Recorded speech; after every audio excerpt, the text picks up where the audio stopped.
જ્યારે ગુરુદ્રોણના દીકરા અશ્વત્થામાએ જ્યારે બાણ છોડ્યું, અર્જુનના દીકરાનું નામ છે અભિમન્યુ, અભિમન્યુની પત્ની નામ છે ઉત્તરા. આ પરીક્ષિત મહારાજ ઉત્તરાના ગર્ભની અંદર હતા. એ સમયે દુર્યોધનના કહેવાથી અશ્વત્થામાએ જ્યારે બાણ માર્યું, ત્યારે બાણ જ્યારે ઉત્તરાના ગર્ભની અંદર સળગતું જ્યારે આવ્યું, ત્યારે 5 પાંડવો હતા છતાં પણ ઉત્તરાના ગર્ભની રક્ષા ન કરી શક્યા. અને ત્યારે કૌંતયે ઉત્તરાને કીધું કે બેટા, તારા ગર્ભની કોઈ જો રક્ષા કરવા વાળું કોઈ તત્વ હોય તો એ ભગવાન કૃષ્ણ છે. તું કનૈયાનું સ્મરણ કર. અને ઉત્તરાએ 2 હાથ જોડી અને ભગવાન કૃષ્ણને યાદ કર્યા છે. હે દ્વારકાનાથ, હે દ્વારકાધીશ, હે માધવ, હે કૃષ્ણ, મારી ગર્ભની રક્ષા કરો. અને ભગવાન દ્વારકાનાથ ઉત્તરાના ગર્ભની અંદર અંગુષ્ઠા જેવા થયા છે, આટલા અમથા ભગવાન થયા છે. ગર્ભની અંદર જાય છે અને અશ્વત્થામાએ જે બાણ માર્યું એ ગર્ભની રક્ષા ભગવાન દ્વારકાધીશ કરે છે. યુધિષ્ઠિર પેલા કારણ પાણીમાં ત્યાગ કરી દીધો, આટલું દુઃખ સહન કરવું પડ્યું. લાક્ષાગ્રહ બાળવામાં આવ્યું, એનો પતિ નાનેથી મરણ પામ્યો. પાંડવો બીચા હારી ગયા, દ્રૌપદીને દાવ પર લગાડી દીધી. આટલું દુઃખ સહન કર્યું. યુદ્ધ થયું ભયંકર. દીકરાને પણ દાવ પર લગાડી દીધા. ઘટોત્કચને દાવ પર લગાડી દીધો. હા, મહાભારતની અંદર અમુક પાત્ર એવા છે ને, એને ભગવાને જાણી જોઈને એને મરાવી નાખ્યા. હા, જાણી જોઈને. તમને ખબર છે, મહાભારતની અંદર 2 જણા મોટા સક્ષમ આ યુદ્ધ કરવામાં એટલા બધા નિપુણ કે સાહેબ 2 દિવસમાં યુદ્ધને પતાવી દે આવા મોટા યોદ્ધાઓ હાજર નહોતા. કોણ? એક છે વિદુર. વિદુરની નીતિ વખણાય. વિદુર કઈ નાના માણસ નહોતા. વિદુર બહુ સમજદાર વ્યક્તિ હતો. કોની સાથે કેમ યુદ્ધ કરવું, ક્યારે કરવું, આને કેવી રીતે પાડવો, આ વિદુરની નીતિ બહુ વખણાય છે આપણે ત્યાં. દ્રૌપદી ભગવાનને પ્રાપ્તિ કરી. 999 ભગવાને ચીર પૂર્યા છે. આખીરમાં તમામ બધી જ વસ્તુ ભગવાનનો આશીર્વાદ લઈ અને ભગવાન જ્યારે જતા હતા, પાંડવો દિગ્વિજય થયા. બધાને ગમતું નહોતું ભગવાન દ્વારિકામાં જાય. કૌરવો હારી ગયા, પાંડવો દિગ્વિજય થયા.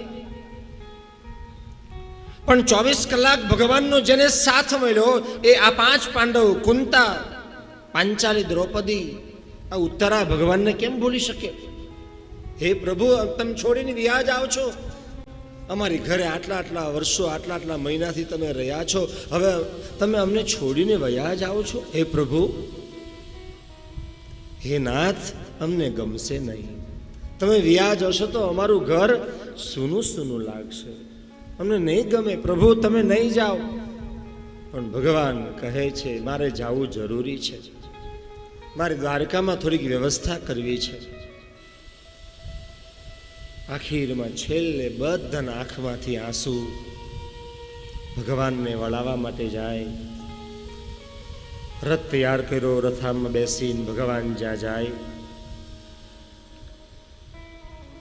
છેલ્લે અંતિમ સમયે અર્જુન ભગવાનનું બાવડું પકડી લીધું. હે નાથ, મારો રથના સારથી તમે બન્યા, મારો રથ તમે હકાર્યો ને હવે હું તમે કઈ રીતે એકલા જઈ શકો, કઈ રીતે તમારી વગર રહી શકું? આખીરમાં બાવડું મુકાવી દીધું ભગવાન આગળ. થોડોક સમય થયો. એક અબલા નારી સ્ત્રી સફેદ વસ્ત્ર પહેરી અને ઝાડની નીચે ઊભી હતી. એ બીજું કોઈ નહોતું, નામ છે કુંતે. રથમાંથી ભગવાન નીચે ઉતરીને સ્ત્રીને કીધું, બેન કોણ છો તમે?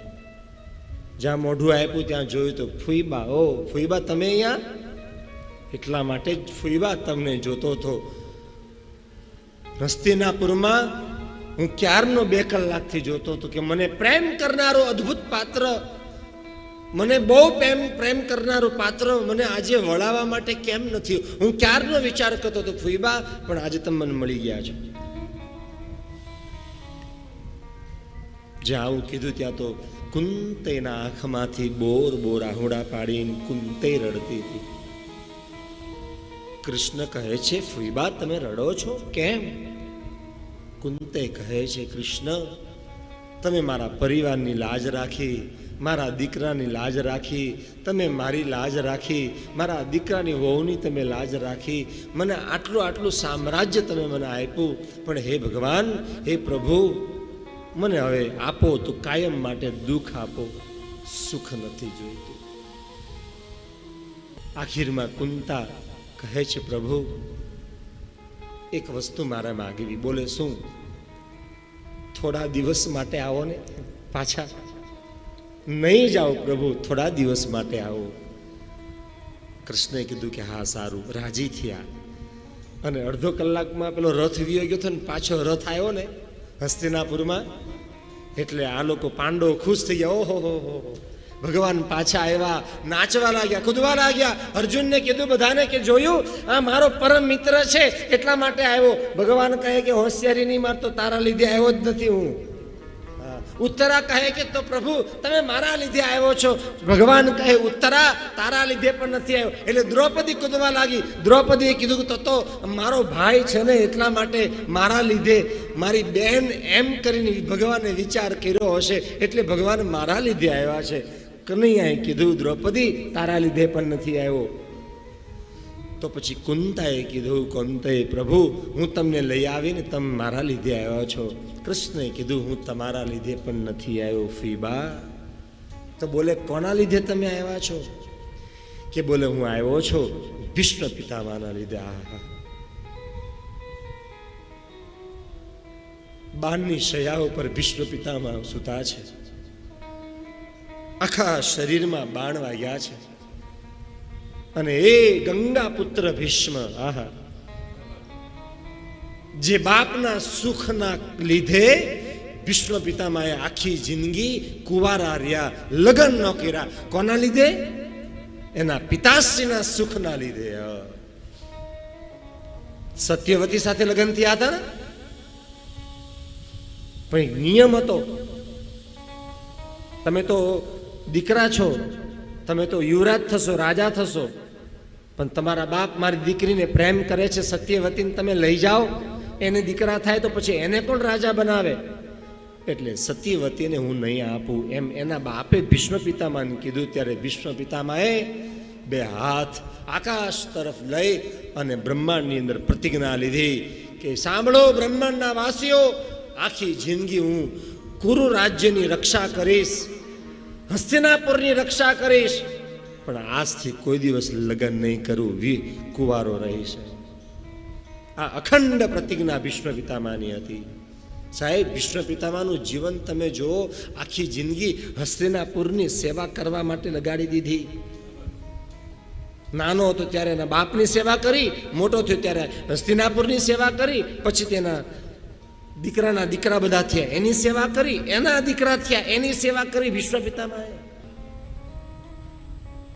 પાંડવો બાજુથી ઊભા નહોતા રહ્યા. એક સંત પાસેથી મેં સાંભળ્યું હતું, ભીષ્મ પિતામહે, કૃષ્ણએ ભીષ્મને પૂછ્યું, ભીષ્મ પિતામહ તમે તો આટલા બધા જ્ઞાની માણસ છો ને, તો તમે પાંડવો બાજુથી કેમ ઊભા ન રહ્યા, કૌરવ બાજુથી કેમ ઊભા રહ્યા?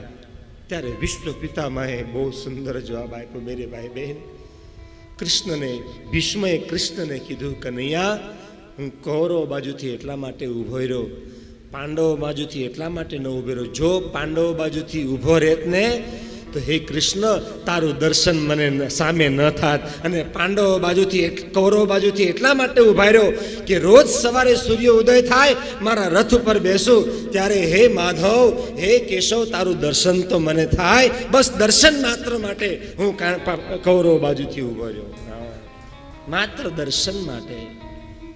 રુરુદુ સુસ્વરમ રાજન, કૃષ્ણ દર્શન લાલસા. ગોપીઓ ત્યાં સુધી કહે છે, હે કૃષ્ણ, અમને તમારું દર્શનની લાલસા છે. અમને સંસારમાં આ રૂપિયા, સંપત્તિ, ગાય, દીકરા, આ પરિવાર, પતિ, ઘર, આ નોકરી, આ ખેતીવાડી કશું જ નથી જોતું.